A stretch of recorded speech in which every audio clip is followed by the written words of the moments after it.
Journeys Ahead, Aurora Legends. Number 1. New Fits, Same Tricks. Written and narrated by T.S. ProArt.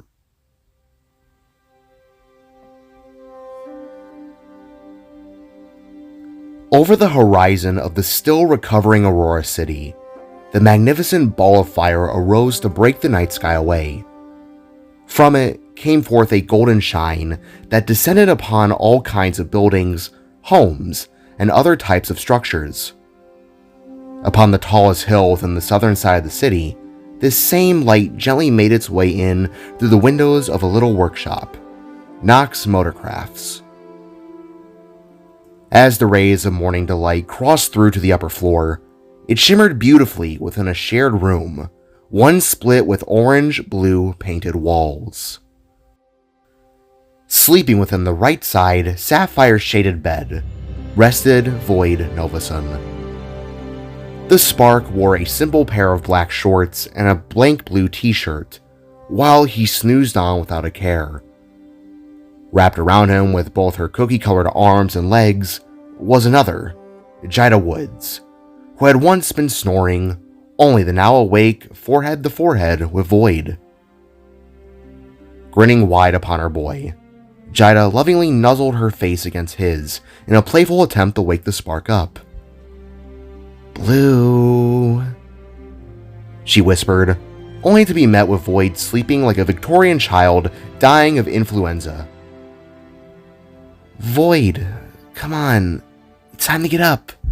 I want to get breakfast. My stomach is getting hangry."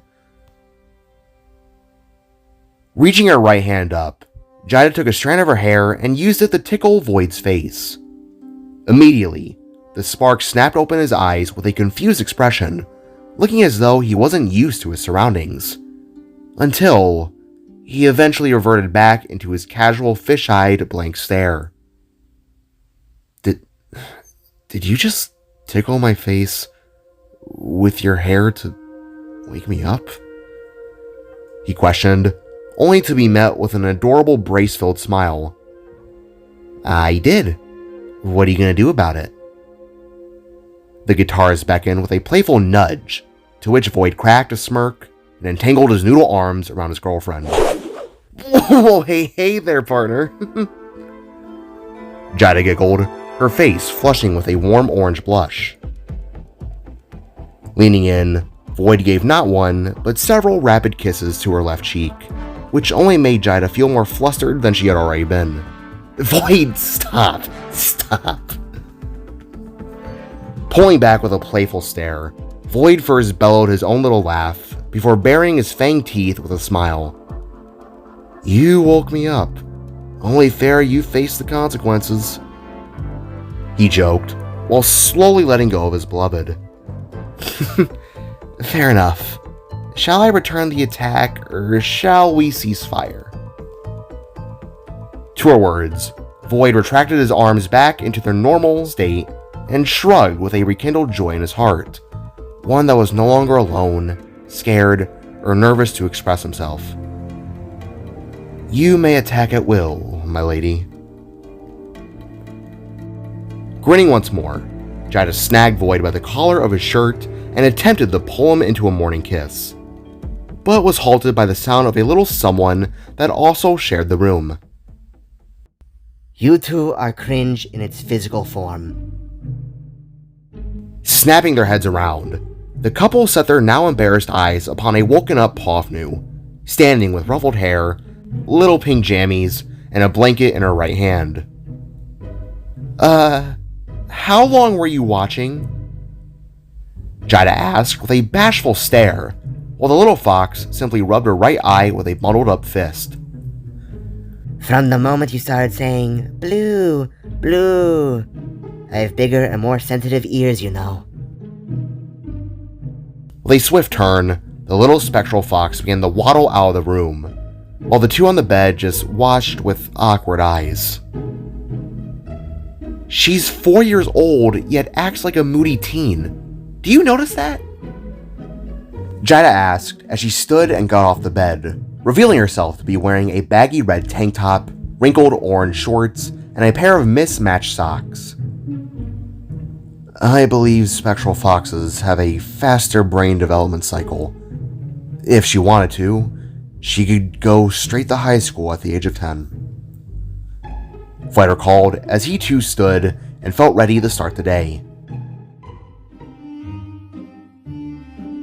One after the other, the two of them did their morning routines. Jaida washed first, followed up with Voyd once she had dressed. The two were now back in their casual day attires, Jaida with her oranges and teals, and Voyd with soft black pants and a blue sweater.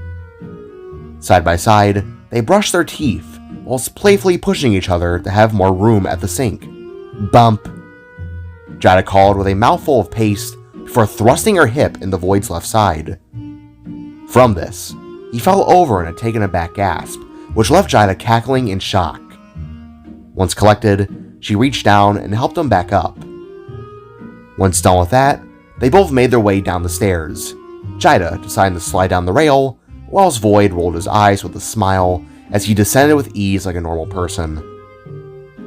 Once on ground level, they turned and entered the already breakfast-filled kitchen. "Morning, you little trolls. How was yesterday's patrol?" Kot greeted as he, Nock, and Pofnu sat at the kitchen table, eating away at some freshly cooked eggs and bacon. Taking their seats, the two lovebirds found their meals to already be prepared, and still warm, perfect timing for kids getting up without an alarm clock. It was alright. Just another boring car chase through the city. I gotta say though, the damage Lotus and its crew left is gonna take a while to fix. I haven't seen a crime rise this high in so long. Jaida replied, while she loudly crunched upon a strip of overcooked bacon. Can't say I'm surprised. With all the havoc that happened last week, it just opened the door for some of those scumbags to use the devastation to their advantage. I'm just glad you both weren't shot. Nock said, ambiguous to Pofnu stealing a strip of bacon from his plate. Yeah, easy work though. Compared to everything else, the crooks in Aurora are like little chihuahuas compared to the mastiffs that were the glitched. Nothing we can't handle though. To Voyd's words, Jaida couldn't help but smile, but leave Kot raising an eyebrow. What the hell is a chihuahua? Asked the flip side, before they were suddenly caught off guard by a breaking news alert from the nearby TV. All turning, this small family found that the Aurora News Network program was blaring to life, revealing several things. For one, a picture of Voyd and Jaida appeared, Jaida in her torn-up cloak, and Voyd with his battle body from yesterday's events.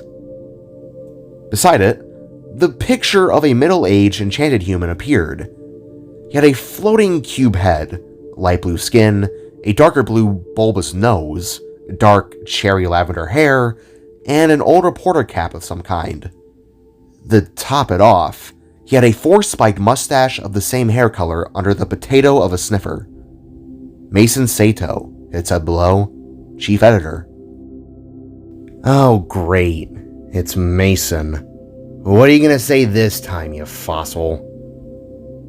Jaida groaned, leaving Voyd rather confused. Who? He questioned. Good morning, my fellow Aurorians. This is Mason Sato here to bring you up to speed with our recovery events, to which no thank goes to the Cloaked Freak, alongside his brand new partner in crime, that everyone has decided to call the Blue Bullet. Mason shouted. Although his face was only a still image, Voyd could hear the malice in his tone. He imagined the scrunch in his brow. It was a wave of anger that made him a bit uneasy. Recovery has been well underway in several sectors. Progression is good, and we're seeing several massive recoveries in the healthcare department.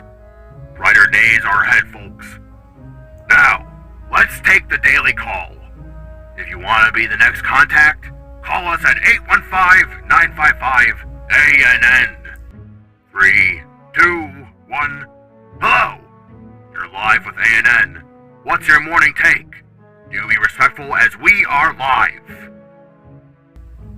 The older, enchanted human's voice boomed on with an almost showman-like nature that was greeted by a gentle voice that contrasts his own.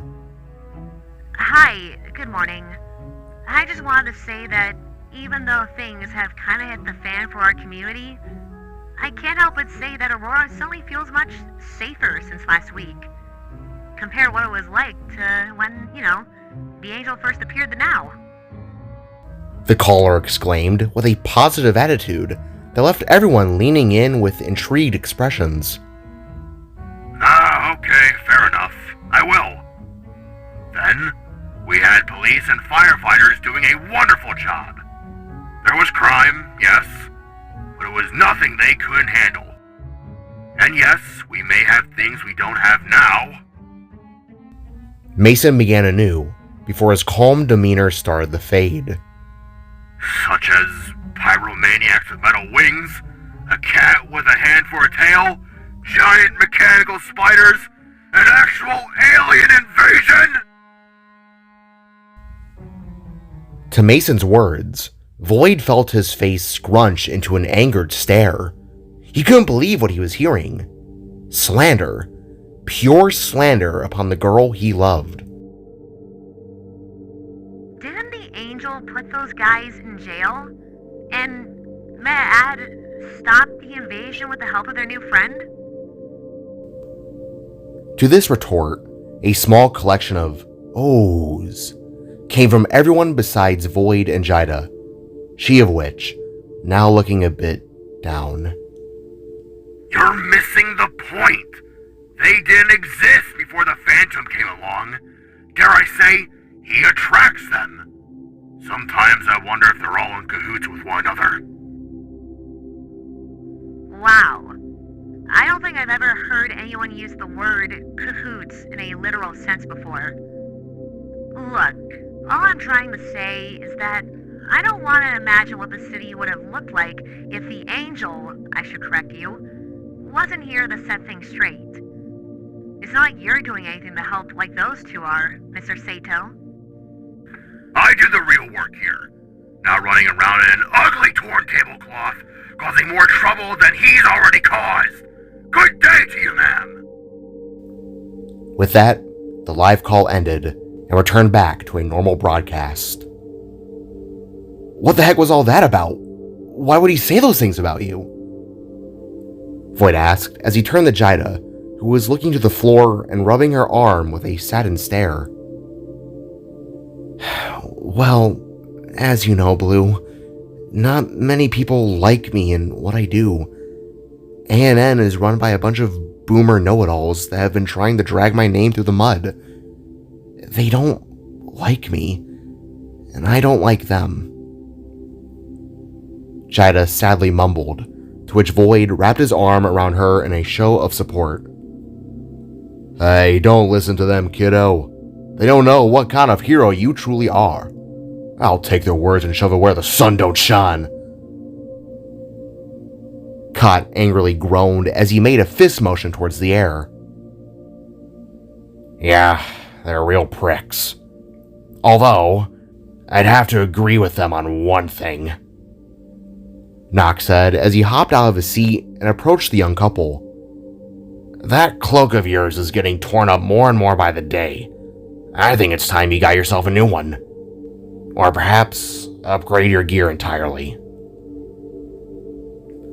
To his suggestion, Jaida looked to her cousin and then to the raggedy maroon cloth that dangled from the racks in the other room. An upgrade? Like what? She asked, which gave Voyd a thought. Raising a hand to his chin, his mind immediately began the race. If he and Jaida were going to be out and about, then they would need gear for bigger situations down the line. It was then he thought to his helmet, and like so, the idea clicked. Hey Nock, you got any spare parts lying around? Metal, sports gear, anything? After having a moment to think, the little mechanic snapped his fingers and beckoned the two kids to follow him. In slow steps, everyone didn't go to the garage. Instead, to a basement beneath the home structure. Flicking on a light switch, Nock activated the lights to reveal a bunch of boxes and resting spare parts within a dingy little room. Dust drifted through the air, its particles illuminated by the faint yellow light bulb above. Oddly enough, it smelled like chlorine, wet carpets, that was all tipped off by a generator motor revving behind the graying brown walls. "Welcome to the basement. It's essentially storage for old clothes, junk, and spare parts. If I recall, this is where you pulled your cloak from, Jaida," Nock stated as the two kids began to explore. "It is. Funnily enough, my cloak is actually my blanket from when I was a little girl. I think it's best I save it now rather than see it take more damage," the guitarist revealed, while taking note of a bright orange set of cloths and arm braces from a time her mother used to play hockey as a kid. "You used your childhood blanket to conceal yourself? Why?" Voyd asked as he took note of an old white scarf dangling upon a rack. Reaching out, he took hold of it, feeling the aged yet silky texture upon his fingers. "Because as a child, I used it to hide from the imaginary monsters in my head," Jaida said, as she then found a pair of old boots and football gear next to one another. "In a way, I figured that it would still protect me, even when in the face of real monsters. It was a comfort thing, to be honest," she explained as Voyd took note of a pair of dark black jeans. "Fair enough," the Spark said back as he began to gather some materials for an already forming image that had begun to appear in his head. "Hey, Freckles, how would you feel about having a helmet like mine?"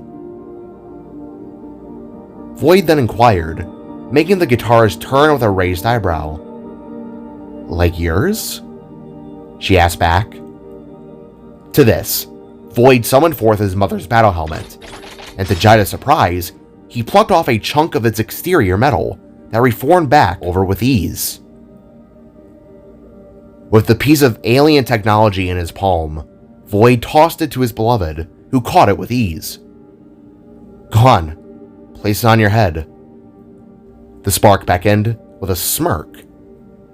Curiously, Jaida did as such, and within an instant, a helmet of her very own came from the metal slab. With a clad around her dorky face, came a light golden bronze guard that looked more akin to a normal knight's helmet than Voyd's spherical one. The visor that emerged was just like Voyd's, arrowed down with a holographic reflection of Jaida's eyes blooming through in an orange hue. Upon the helmet's sides appeared two spark crest hatches that looked to allow for Jaida to open up her face guard at will. From out of the back, her hair protruded out as a long and glowing ponytail, all matched together by a lower orange crest shape beneath the visor's main piece. "Whoa! Wow! It fits!" she exclaimed, looking around the room. "Spark tech. Pretty cool, right?" Voyd asked as he now thought back to his battle armor. "Say, how about we take that old gear of mine, take it apart, and apply it to our own separate armor sets from what we're finding here? I'm pretty techie when it comes to this stuff," Voyd suggested as Jaida pulled off her helmet. "You're referring to your battle body, right?" she asked.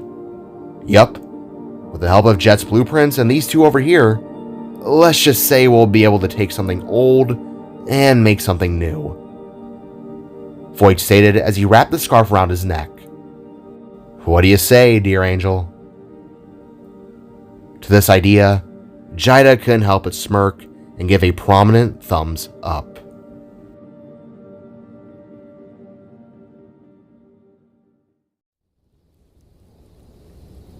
As the sun faded, her eternal shine was replaced by the beautiful glow of the moon. With its silver glare as in an army of stars behind it, they casted a faint light upon all, whilst a gentle snowfall began to descend on Aurora and its citizens. The city lights that covered the north glinted beautifully with its neon-expensive flares, while the world below went on without a care. However, the heroes of their city, the Cosmic Angel and the Blue Bullet, were once again running along their rooftops, now donned in stunning new outfits. Landing with a flip and slide upon a snowy roof, the city lights revealed Voyd's brand new attire for all to see.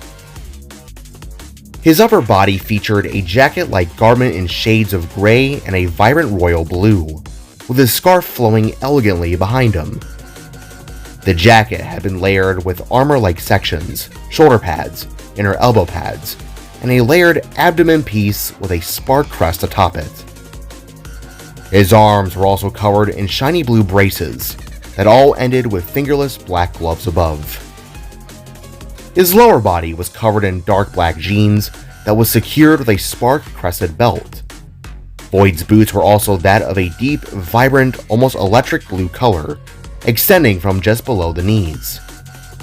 These boots had prominent crisscross laces, a defining stylistic element that matched with Jaida's. As for her, she leapt over Voyd like in a game of leapfrog, allowing for the light to embrace the angel's new suit. Her armor was nearly one-to-one with Voyd's. The musician had a red hooded cape-like cloak draped around her, with intricate matching details. Her attire consisted of a more red armor set, which was layered over a much darker, nearly black undersuit. The armor pieces on her shoulders were segmented with light gray muted red accents, accompanied by a flowing, skirt-like structure and scarf that went over her helmet's front. Her boots were like Voyd's. Instead of blue, they were an orange color, with detailed stitching and reinforced patterns. Now side by side, the duo both leapt and twirled over every crevice they passed, laughing and bouncing off one another in an almost ballet-like display of love. Landing upon one building in particular, Voyd, with quick action, snagged Jaida by her hands and enticed the both of them into a heel spin within the snow. Looking at one another through their helmets, both of their projected eyes emoted up in the happy expressions, right as Jaida pulled herself in. "Gotcha!" she said with a clink to one another's helmets. Before long, they both tripped and fell backwards into the snow, laughing with glee in their hearts. "Oh, this feels great. It's tight, snug, and warm. Much better than wearing that old blanket," Jaida exclaimed as she sat upright and brushed some snow off her new clothes. "Nothing a little spark tech can't fix. These should be durable enough for the following years to come. Your helmet does fit, right?" Voyd asked as he too stood and helped Jaida out. "Perfect. It's amazing. Thank you." Turning, Jaida made a kiss motion upon her hand and then pressed at the Voyd's mouthguard, resulting in a pair of blush icons to appear beside his eye graphics. "Of course. It looks good on you," Voyd complimented as the two of them began to march their way towards the ledge of the building. Below, the duo could see something rather peculiar. There was a large gathering of some kind. Green floodlights filled the air, along with confetti and cheers. What's going on at this ungodly hour?" Voyd asked as he and Jaida stood upon the ledge of the building. Squinting, the guitarist crouched down to get a better look, only at the gasp in shock. Banners and signs were held up high by determined hands. Each card carried powerful messages, slogans calling for hope and rebuilding. "In Notorious we trust," read one sign, while another boldly declared, "Fix our city." The messages reflected the hopes and frustrations of the Aurorians, yearning for brighter days ahead after the catastrophic event that took place only a week prior.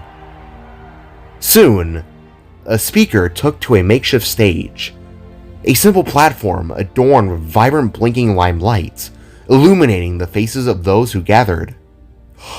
"Oh my god, it's him!" Jaida gasped out with a giddy attitude as her and Voyd watched a rather tall, enchanted human approach a podium. "Who?" Voyd asked. "Raymond Notorio! He's the richest man in Aurora, someone who's been trying to make changes for the better." The musician exclaimed as they both took in the man's features. Raymond was a very tall yet slender figure.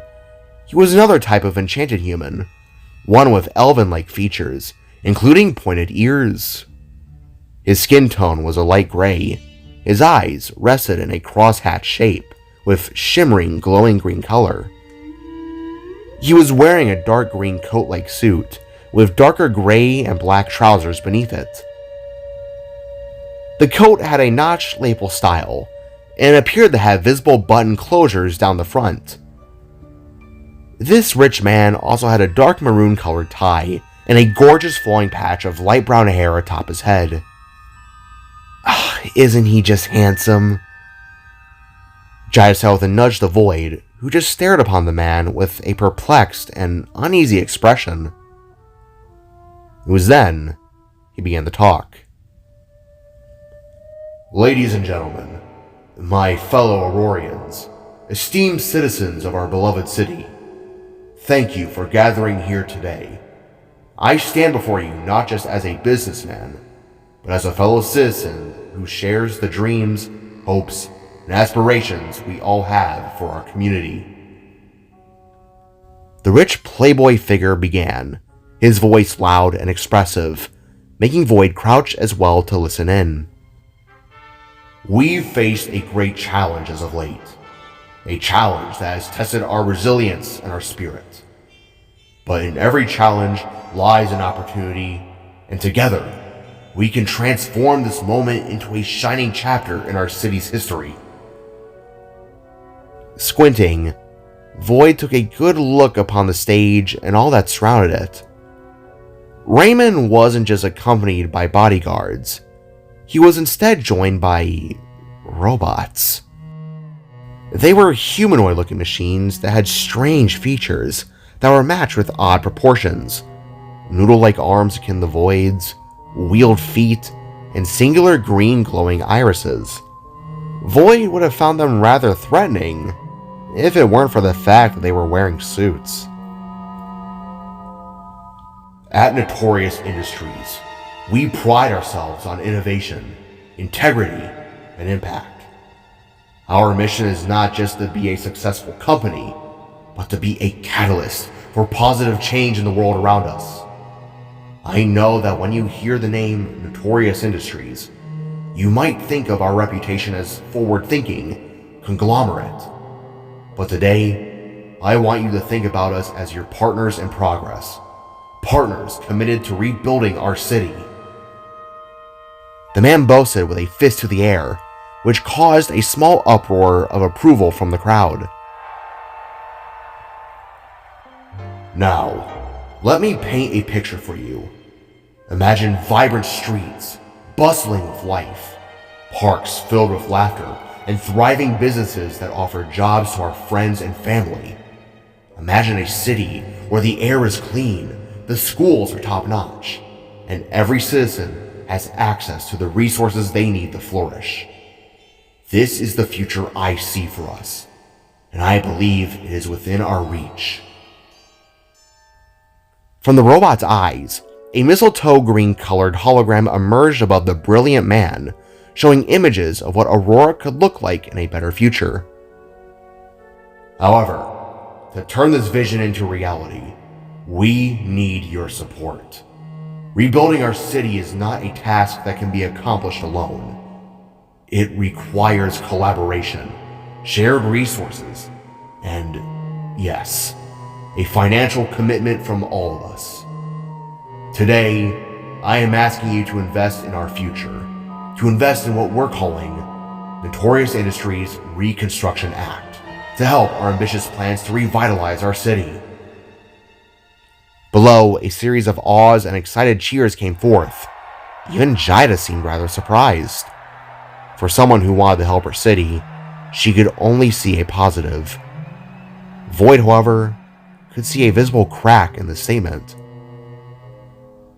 Wait, didn't you just say he's the richest man in Aurora? Why does he need funding? Voyd asked. I understand that asking for funds can be a daunting proposition, and you may wonder why you should trust us with your hard-earned money. Let me assure you, this is not just an investment in a company. It is an investment in our community. Every dollar you contribute will go directly to the project that will help uplift our neighborhoods, enhance our infrastructure, and create job opportunities. We are committed to transparency, accountability, and tangible results. Think about what we can achieve together. New parks for our children to play in, safe public spaces where families can gather, and state-of-the-art facilities that attract businesses from around the country. With your support, we can embark on this exciting journey to reinvigorate our economy and rebuild the city we all love. Once more, the crowd cheered. From this response, Raymond bowed his head and then glanced up, seeing the two distant figures watching him. Instead of freaking out, calling attention, or anything of such, instead, he merely smiled, nodded his head, and then went back to his speech. Did he just nod to us? Jaida asked, while standing back upright. Yeah, and I feel sick, Voyd replied. I want to emphasize that this is not merely about financial contributions. It's about building a partnership, one where your voices are heard, where you have a say in how our city is transformed. We will host town hall meetings, conduct surveys, and create forums to ensure that your ideas and concerns shape our plans. I am inspired by the strength and resilience of our community. I see the potential in every one of you to be an agent of change. When we come together, united in our mission, we can achieve greatness. Let us not just talk about the future. Let us build it together. Thank you. The audience fully erupted into applause as Notorio stepped down from the podium, smiling and engaging with attendees, eager to discuss their ideas and visions for a better future. Oh my god, did you hear all that? There's gonna be a change, a real change! Jaida exclaimed while Voyd turned away and crossed his arms with a side stare. I don't know, Freckles. Something about all that just makes me feel uneasy. Voyd huffed while retracting his helmet for some fresh air. What? How so? Jaida curiously inquired as she did the same with her helmet. In my world, we never had things such as rich boy persuasion. All sparks were in a tight-knit bond. When something like this happened, we fixed it together because it was the right thing to do. We didn't have to prey upon everyone's cash to just do something like, I don't know, help repair a city. Voyd said with annoyance that left Jaida biting the inside of her cheek. Oh, I see. Well, if it makes you feel any better, Raymond has been notorious for helping both sides of our community. He has a middle ground that I can't help but respect. But I do see where you're coming from. Jaida reasoned, making Voyd raise an eyebrow to her response. Don't tell me you just made a notorious pun, he asked, to which Jaida just smirked. Well, if you're confident about it, then I should at least give what you said some merit. I trust you, sweetheart. Blushing from the sudden nickname, Jaida gave a little scoff before turning to fully look down upon her boy. Sweetheart, huh? Moving fast with nicknames, wouldn't you say? Grinning with a look to the side, Voyd shrugged his shoulders in a bashful manner. I mean, we kissed not even a week into knowing one another. I'd say it fits our theme. In response, Jaida leaned down and kissed Voyd on the cheek, happy to have been called such a heartwarming name. Yeah, I suppose it does. As Jaida finished her words, they were suddenly alerted to the voice of Jet coming through implemented speakers over their arms. My creator and Miss Woods, I have detected a robbery on Ollie West Avenue. Police are taking their time to arrive. Think you could maybe jump into the action? The computer bot asked, to which Voyd and Jaida nodded to one another.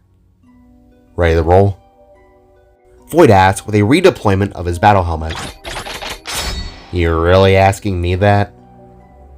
Jaida replied as she too activated her helmet. Turning heel, Voyd summoned his wings, took a deep breath, and jumped, whilst Jaida leapt and stayed herself upon his back. As they soared, Voyd took another glance down at Raymond, who once again glanced up and locked eyes with the spark. Within that brief moment, Voyd could have sworn that something was off with the man. He understood what Jaida said, but Raymond, by all accounts, just felt fake, to the point where Voyd simply felt uncomfortable.